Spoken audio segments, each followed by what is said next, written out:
কিয়ামতের দিন সমগ্র মানবজাতি আল্লাহর সামনে দাঁড়াবে।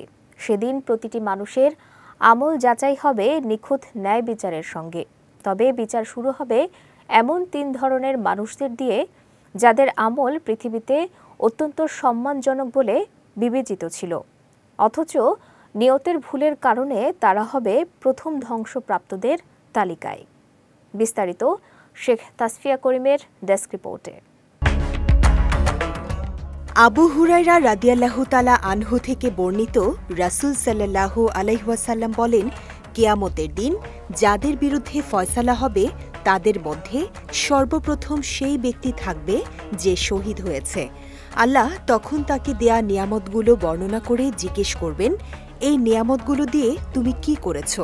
লোকটি উত্তর দিবে, আল্লাহ, আমি আপনার রাস্তায় যুদ্ধ করেছি যতক্ষণ না আমি শহীদ হয়েছি।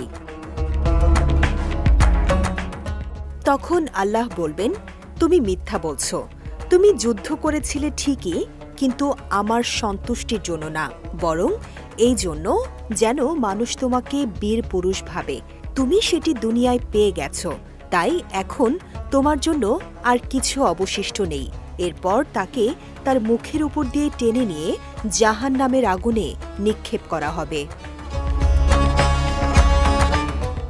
এরপর একজন দানবীরকে উপস্থিত করা হবে।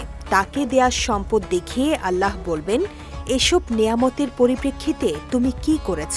সে উত্তর দেবে, আমি আপনার সন্তুষ্টির উদ্দেশ্যে এই সম্পদগুলো আপনার পথে ব্যয় করেছি। তখন আল্লাহ বলবেন, তুমি মিথ্যা বলেছ। তুমি দান করেছ যাতে লোকে তোমাকে দানবীর বলে।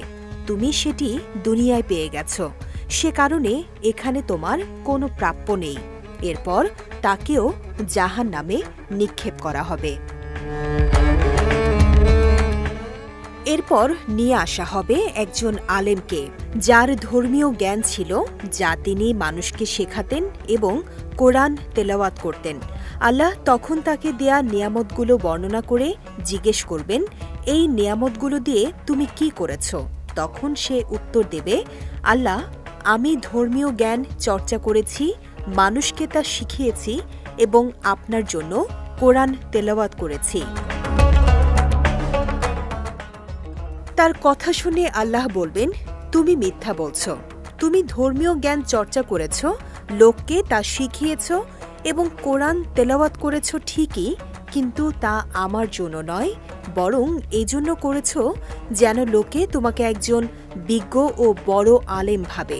এরপর তাকেও জাহান্নামে নিক্ষেপ করা হবে। ইসলামী বিশেষজ্ঞদের মতে এসব হাদিস দেখানো বা রিয়ার ভয়াবহতা প্রকাশ করে।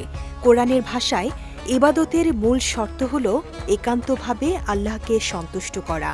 জিহাদ, ইলম, কোরআন তেলাওয়াত কিংবা দান কোনো আমলি কাজে আসবে না যদি তা আল্লাহর সন্তুষ্টির জন্য না হয়।